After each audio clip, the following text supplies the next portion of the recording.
Tonight on Would I Lie to You, he hails from Torchwood, it's John Barrowman. He hails from Mr. and Mrs. Wood, it's Dom Wood. And their team captain, Lee Mack. And facing them tonight, she's a mother of two, is Faye Ripley. He's been drinking since 2, it's Patrick McGuinness. And their team captain, David Mitchell. But first, please make some noise, specifically of the excited and welcoming kind, for your host, Angus Deaton.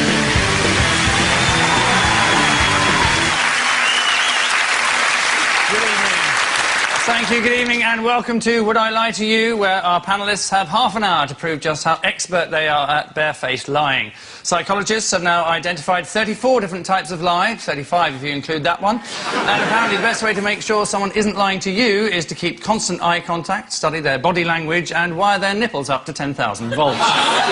In medieval England, a suspected liar would have to carry a red-hot iron bar for 9 paces. If their hands were burned, they were declared a liar and then hanged. Of course, if their hands weren't burnt, they were declared a witch and then hanged. And so, against all our better judgments, we start with round 1, Home Truths, in which guests read out a statement about themselves. At this point, they've no idea what's written on the card. It might be a true fact or a big fat lie that they'll just have to run with.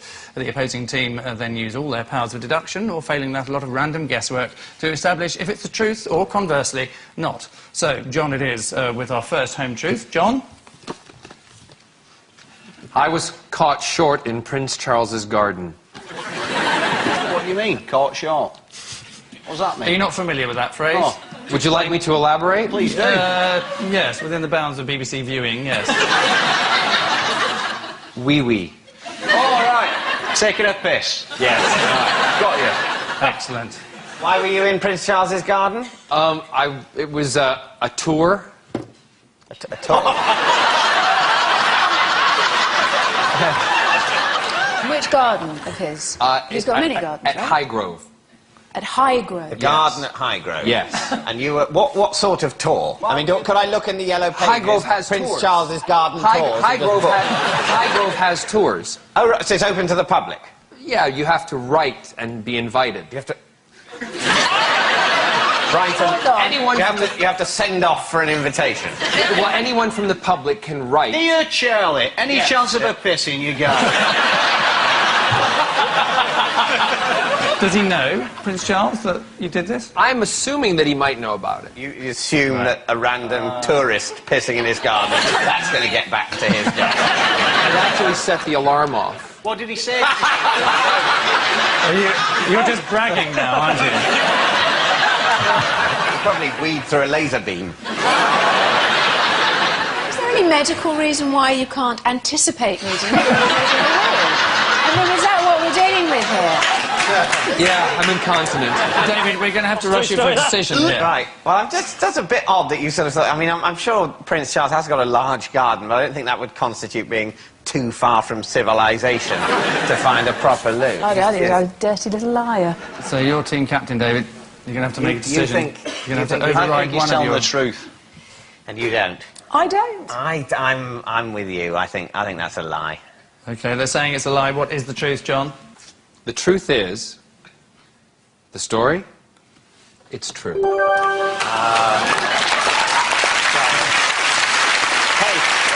nice lie. There you are. Yes, it's absolutely true. John was caught short in Prince Charles's garden, so if you thought your Dutchy original biscuits tasted funny, check where the oats are from. Of course, John could have just done as Camilla does when she's caught short, lifted her tail and hosed the snails off the path. And so, to Paddy for his home truth. I've snogged Paris Hilton. Well, there is an obvious question that begs itself. Yeah, how come you ugly get? I mean... Where were you? At the James Bond premiere. So you snogged Paris Hilton? Yeah. It was at the premiere. Yeah. At the party afterwards. No, it was at the premiere.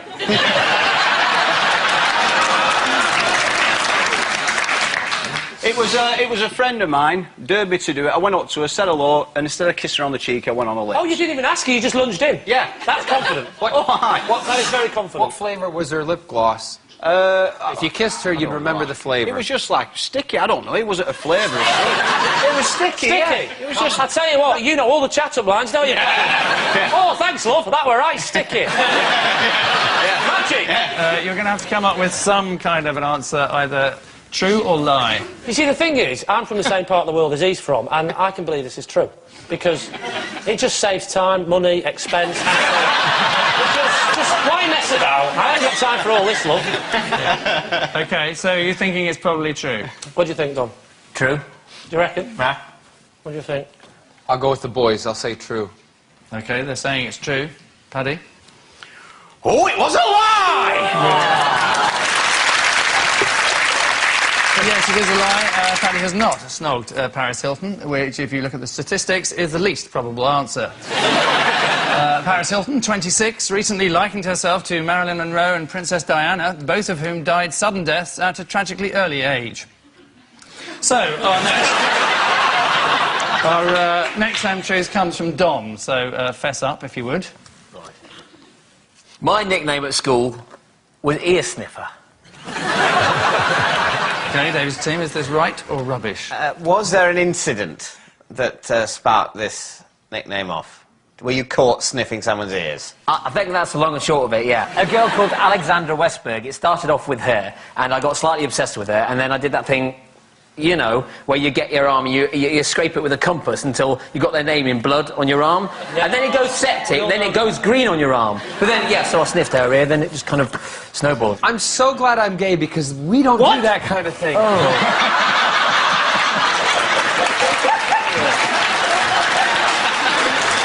Please don't go. He was ear sniffer, I was rear sniffer. That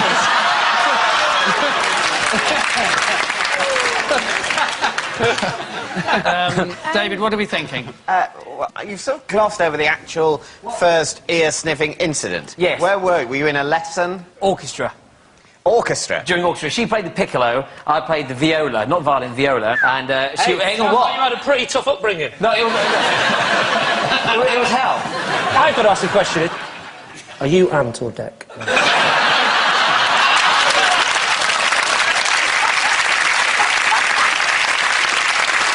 Would it be possible if you could come over here and just show me how the sniff was done on David's ear? Can I not just try it on his? Yeah. Or what about John's? Even No, better. no. Shit, no. I do like the idea that you go, shit, no. If I sniff his ear, he's gay. He'll have sex with me. Do we want to see him sniff? Well, The people have spoken. it was kind of more of an ear sniffer liquor kind of thing. So, we'll do it. We'll do it.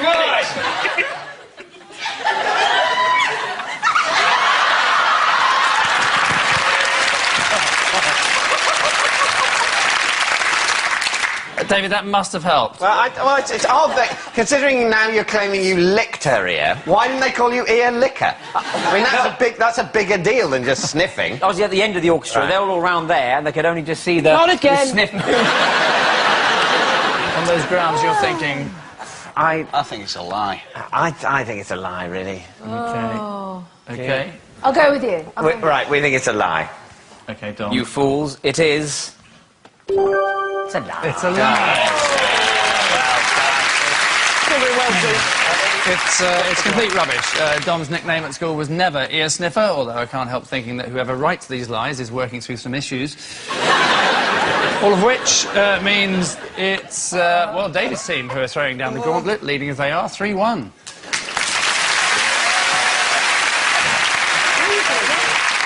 Our next round is and always will be known as the Ring of Truth. In short, our teams will be presented with a celebrity fact or two whose veracity it's then up to them to vouchsafe or poo-poo. David's team, guess first. So, how true is this? Madonna has her toilet seat removed from every venue she performs at so that no one sells it on eBay. I mean, the thing is that maybe by removing the toilet seat, she's created this sort of mystique. Oh, she has to remove her toilet seats, otherwise people will want to sell them. And in reality, no one will want to sell something that her old arse had touched. And so the toilet seat, when they get taken away, where do they go to? A big toilet seat warehouse? They buy a new seat every time, and then throw it away at the end. It's a bit obsessive-compulsive, actually, isn't it? It's like people who keep their wee in labelled jars. It's absolutely true. Very obsessive-compulsive people can sometimes do that. They sort of, as it were, file their various excreta. How would you know How would I know? about filing those sorts of things? I am a knowledgeable man, and it's part of my knowledge. You know, if I knew how I knew everything I knew, then I'd only be able to know half as much, because it would all be clogged up with where I know it from. So I cannot always cite my sources, I'm sorry. My bad. Yes. There are other artists who do the same thing. Janet Jackson and Mary J. Blige also insist on having their toilet seats removed. So what are you veering towards? Well, it's pretty true. It's feasible. It's feasible. I'm just worried about these stars with huge warehouses full of old loo seats. I don't know why I'm worried about them. There's no reason why I should give a shit whether they live or die. She's not doing it, is she? She's not got the spanner and putting her thing on. So someone else is coming in, she's totally unaware of it, just gets done, one of those things. Are you, Madonna, I want to get off early. Are you going to need to go again before the end of the gig, or can I remove it now? I know it's not... Because, I want to get home before 11 if I can, so will you need another shit tonight? I mean, it's fine, I can wait. But maybe you could go now, if you're ready. So maybe it's not true. No, go with your gut instinct. OK, please. we say it's a lie. You're saying it's a lie, and it is indeed true. Come on. Sorry. It is true. Madonna does have all her toilet seats removed from every concert venue to prevent them being sold on eBay. She also had all the decent songs removed from her last album to prevent them being sold at HMV. Lead team, your teaser. Tony Blair proposed to Cherie in a bumper car. To me, they look more like roller coaster people, don't they? That's sort of like... That's why her face is always like that. Yeah, that was the joke. It was a visual. It was a visual, you know.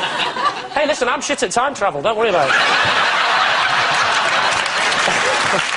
Right. I'll tell you what, though, I'm shit at time travel.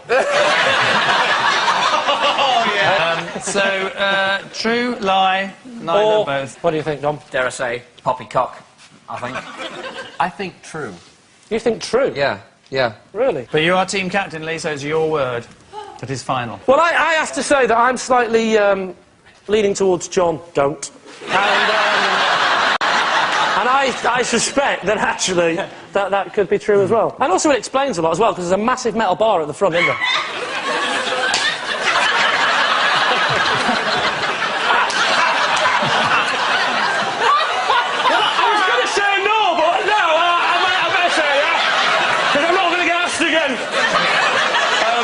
That is the truth. The truth. So help me God. Right, OK, and I can tell you that... Come on. It is indeed complete rubbish. It's,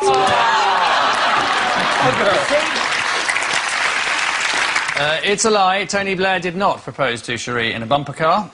Cherie doesn't like going to fun fairs. Everyone thinks that if they throw 3 balls in her mouth, they win a foam Shrek.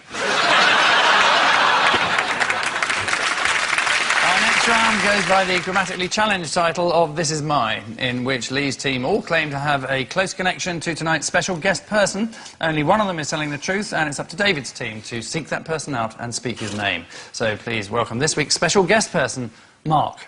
Now,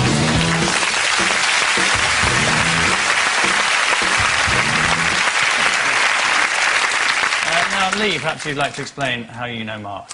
Well, this is Mark. Hi, Mark. And,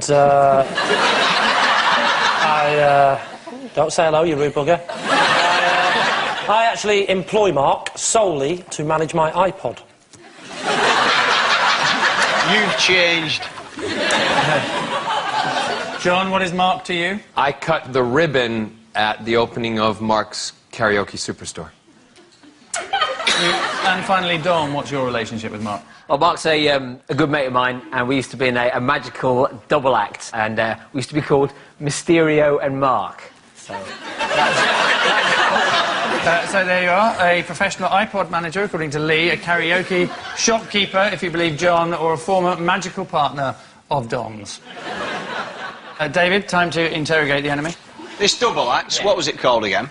Mysterio and Mark. So you chose Mysterio as a name, and he chose... Yeah, and that's the reason why we had to part separate ways in the end, is just because he was just Mark and had to go.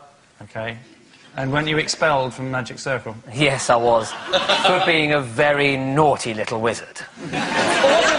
So, Lee... Yes, David? When did you come to the point of realising that your iPod had just got on top of you and you needed to get in some help? No, I've got hundreds of albums. I bought the iPod, and I don't know anything about computers, so... It strikes me that an iPod is a machine for putting music on itself, right? You already have a machine for doing that, and you're paying a person to work that machine. I mean, do you use your own toaster, or do you also subcontract that? So it's so... I don't know, I mean, I know nothing about electricity, and, so I just give him the bread, tell him where the toaster is, and some sort of miracle happens, and it's just a lot quicker that way. It's all right for you with your private education. I don't understand the basic principles... They did not, Shut up, posh boy, I'm speaking. I'm telling you now that I understand the concept of getting it from the machine to the iPod. If I'm going to be honest, I don't know how you get it onto the computer in the first place. Right. Okay. Unless you put the CD in, which takes forever. Putting the CD in does not take forever. How does it get from the computer onto the iPod? Down a wire. I mean, you don't have to stand over it. The computer will just sort of do it for... I'm a control freak. I know. I know what's going to happen. If you're a control freak, why are you letting someone else do this? And if you're so... David. Furthermore... It's a good question. Furthermore, if I can ask you to shut up this time, So you didn't have the guts to say you're working class piece of scum? It's funny, is it? I actually didn't have the time to get it out, because you'd already interrupted. David, before you get too angry, it is possible that he's lying. Okay. That is the case for Lee. Yeah. We have one more. It'll be John, who claims that he's a karaoke shopkeeper. What is a karaoke shop? A shop that sells karaoke stuff. John, how much were you paid? How much was I paid? Yes. You didn't do it for charity, let's face it. Well, actually, I did, because I felt like giving back to the community. Yes. What did you take in from the community? And also, that's not for doing it for free for a karaoke store, isn't doing it for charity. That's actually doing it for a karaoke store. I don't think much comic relief money goes to karaoke stores. We've got to keep getting the karaoke out there. It's so different. The overheads are vast. So this is like a high street store where someone who's just wandering past, getting some vegetables, maybe a book at Waterstones, or maybe I'll fit out a karaoke bar. It's in an industrial estate, not on the high street. Whereabouts? I don't know the exact Oh, location. you lying bastard! Wouldn't you just love a Doctor Who villain to talk like that to you? Oh, you lying bastard! A decision. So David's team is this man, Lee's labour-saving iPod technician, John's karaoke aficionado, or Dom's illusionist cohort. Well, I mean, the thing is, Dom... I know is a magician, so it's a very plausible story that he was in a magician double act. If the iPod thing is true, then you're not the man I thought you were, Lee. And, that's the price you'll pay for this petty victory. So, yeah, I think I'm with you. I think it's Dom at the moment. I'll go with that. OK, you're saying it's Dom. Mark, perhaps you'd like to reveal your own identity. John did open my karaoke superstore.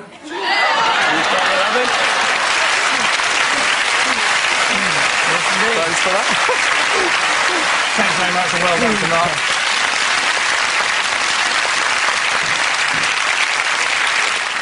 Our next round is Telly-Tales, in which we revisit one of our national televisual treasures, and David's team astound us with an additional related fact. Tonight, the subject of our scrutiny is EastEnders, so let's just remind ourselves what it was like living in the world of the common people. You cow!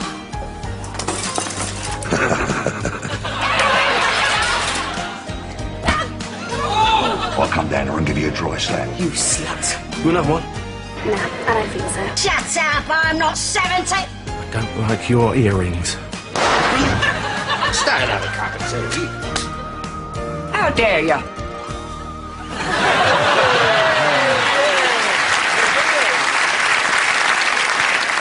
A host of familiar faces from the past being punched, slapped and nutted. Of course, many people consider the golden period of the show to be about 8 o'clock when it ends. So Paddy's fascinating fact is after this piece of beautifully understated dialogue. Hey! Hey! I'm sorry! I love you! I love you!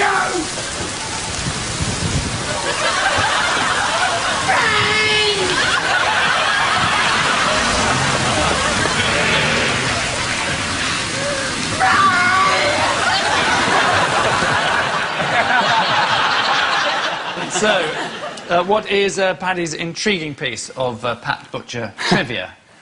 Pam St Clements is a member of the British Abseiling Association. Wait. And does abseil down Mount Rushmore. As true as I'm sat here. Who's Pat St. Clement? I have no clue. She's the woman we just saw that looked like something from the creature from the Blue Lagoon.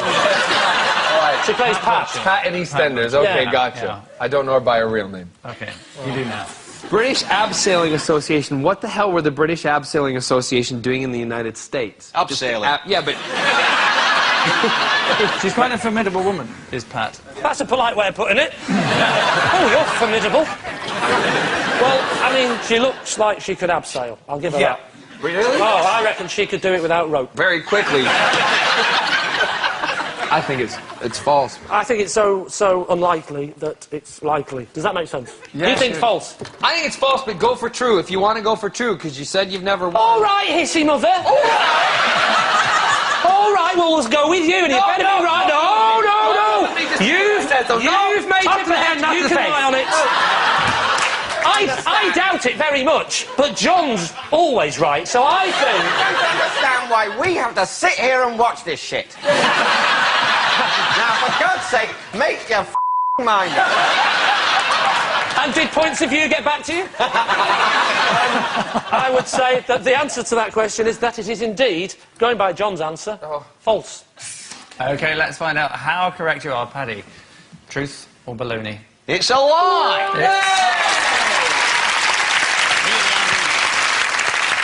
John was right. Yes, Paddy was in fact lying. Pam St Clement is not a member of the British Abseiling Association and has not abseiled down Mount Rushmore, although she did mount the north face of Frank Butcher.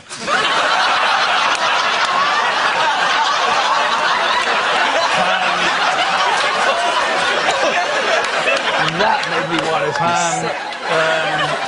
The end of that round, it's David's team who are preparing for the worst, trailing as they do 7-3.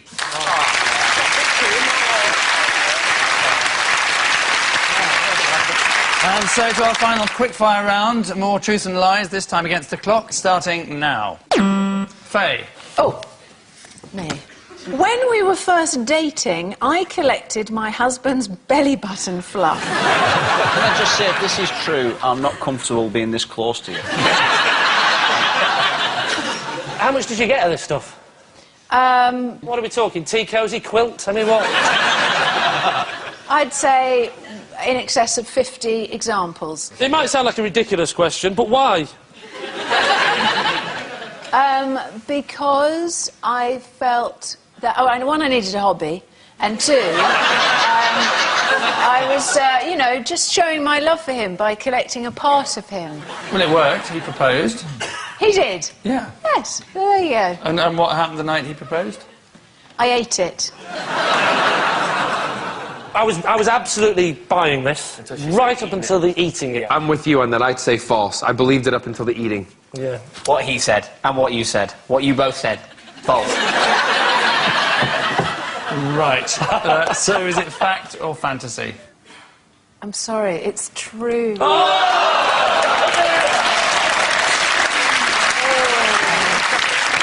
It is true. Faye did collect her husband's belly button fluff when they were first dating, which makes her one of the most romantic, obsessive-compulsive psychopaths in the world. Next.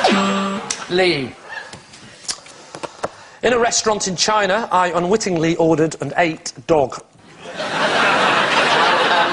When did you find out that it was dog? When I bit into it and said to the waiter, what is this? And she said something which apparently means, I'm sorry, I don't speak English. But then I asked somebody else who was with me, who spoke Chinese, and they said the Chinese for what is this? Yeah. To which she said something in Chinese, to which he interpreted, got back to me, and said, dog. Dog. What did you think it was? Well, prawns. I thought, this prawn's massive. Got a collar. Rover, funny name for a prawn. What did you have with it? It was on a bed of rice, and it was with a small bottle of beer. On a bed of rice with a squeaky ball. So, David's team is Lee to be believed. I think it's true. We think it's true. Okay. You're saying it's true? Yeah. OK. True or lie, Lee? It is, in fact, a load of twat. Oh, sorry. It is a lie. Lee has not unwittingly ordered and eaten dog in a restaurant in China. In recent years, China has started to westernise its culinary tastes. In fact, one of the most popular TV programmes in China is the British cookery show, Crufts. Next. Paddy. Yes. I have wrestled Andy McNabb for money. Are we talking the same Andy McNabb that did SAS, yes. piece of literature Bravo 20? Yes. I was doing a corporate for the Army in North Yorkshire for the people who learn to drive the tanks and all this carry-on. And we all had a drink after in the officers' mess, and it just happened. What do you mean for money, though? Where's the bit of money come into all this? Well, they were all just putting the money down. It was just a bit of fun. So who won? McNabb. So how did he beat you, then? Give me the move that he beat you in, just sort of... Do you want me to show you down there? No. Go on. Go on. I'll volunteer. I'll show you. Go on, get down there. So, you get yourself down on the floor there. How would you like... Get yourself on your side. On your side, there. He had me in the scissors. Not this. Ask him, ref! Ask him, ref! Ask him! And that was more or less it.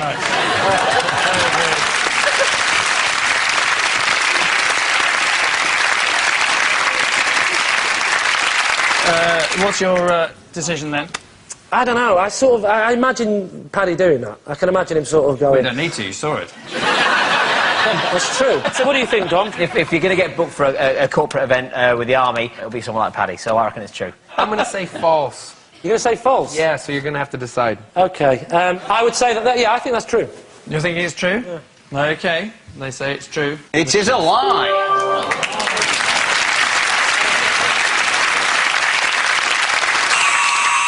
Which irksome sound means at the end of our final round, it's Lee's team, who are tonight's Supremos, having trounced David's team 10-6.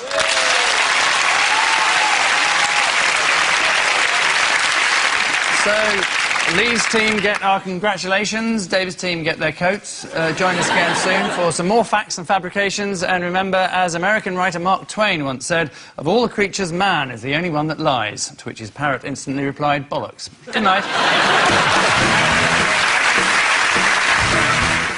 Martial arts meets the Wild West. No, seriously.